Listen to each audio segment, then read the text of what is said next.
শুভ মহা অষ্টমী। সবাই কেমন আছেন? আমরাও ভালো আছি। আজকে হচ্ছে অষ্টমী পুজো, অঞ্জলি দিতে হবে। তার জন্য সকাল সকাল স্নান করে রেডি হয়ে গেলাম। ওদিকে মেয়েকেও রেডি করলাম। মেয়ে পরেছে শাড়ি। আমি নিজেই তো ভালো করে শাড়ি পরতে পারি না। তারপরে হচ্ছে এই ইউটিউব দেখে মেয়েকে শাড়ি পরিয়েছি। সে আর্ট পরে শাড়ি পরবে।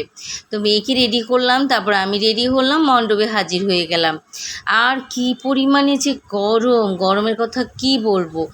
পুজো বের হতে হবে, তা না হলে এত গরমে আসলে এবার পুজোটা এত গরম পড়েছে, মানে ঘেমে নিয়ে একরকম অবস্থা হয়ে গেছে।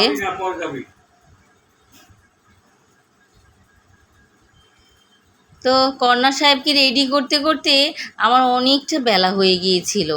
এরপরে অঞ্জলির পরে হচ্ছে প্রসাদ পাওয়া, এটা হচ্ছে বেশি মজার। তো বিকেলবেলা হঠাৎ ঠিক হলো আমরা একটু গ্রামের দিকে পুজো দেখতে যাব। সবসময় তো শহরের পুজোটা দেখি, আসলে গ্রামের পুজোগুলো কিন্তু খুব মজা হয়, খুব সুন্দর হয়।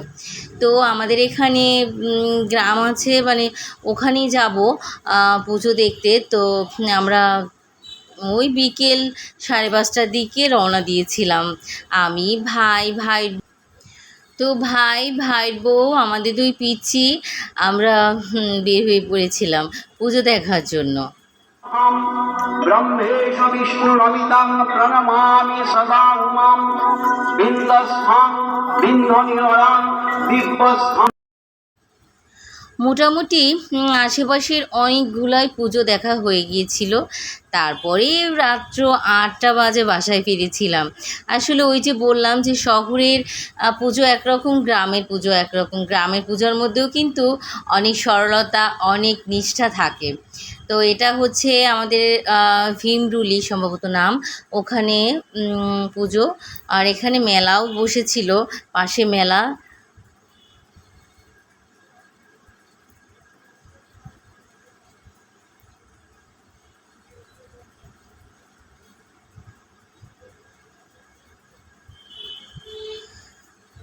তো পাশে হচ্ছে মেলা বসেছিল। পুজোতে যাব, মেলাতে না গেলে হয়? তো মেলাতে নানা পদের সমারোহ নিয়ে বসেছে। আর এই যে আমাদের 2 পিচ্চিকে নিয়ে গিয়েছিলাম, ইয়া গরম, মানে কি বলবো। আজকে তো আমার মাথাটা একদম শেষ, এত গরম। আমার এমনি গরম সহ্য হয় না, তারপরে আজকে সকাল থেকে একদম পুরো দৌড়ের উপর এরকম। তো কন্যা আমার চাউমিন খাবেন, বললাম বাসায় বানিয়ে দেবো। যাই হোক, এটাই হচ্ছে মজা বাচ্চাদের। মানে রাস্তার এটাকে কি বলে, স্ট্রিট ফুড বলে, সেটা আর কি।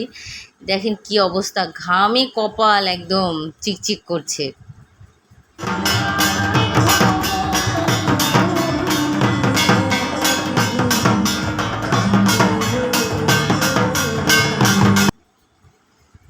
তো এখানে এই যে মোটু পাতলু, তো দুপাশে 2টা মোটু আর পাতলু আছে।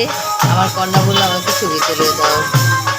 তো যাই হোক, ভিডিওটা আজকে এতটুকু। সবাই ভালো থাকবেন, সুস্থ থাকবেন।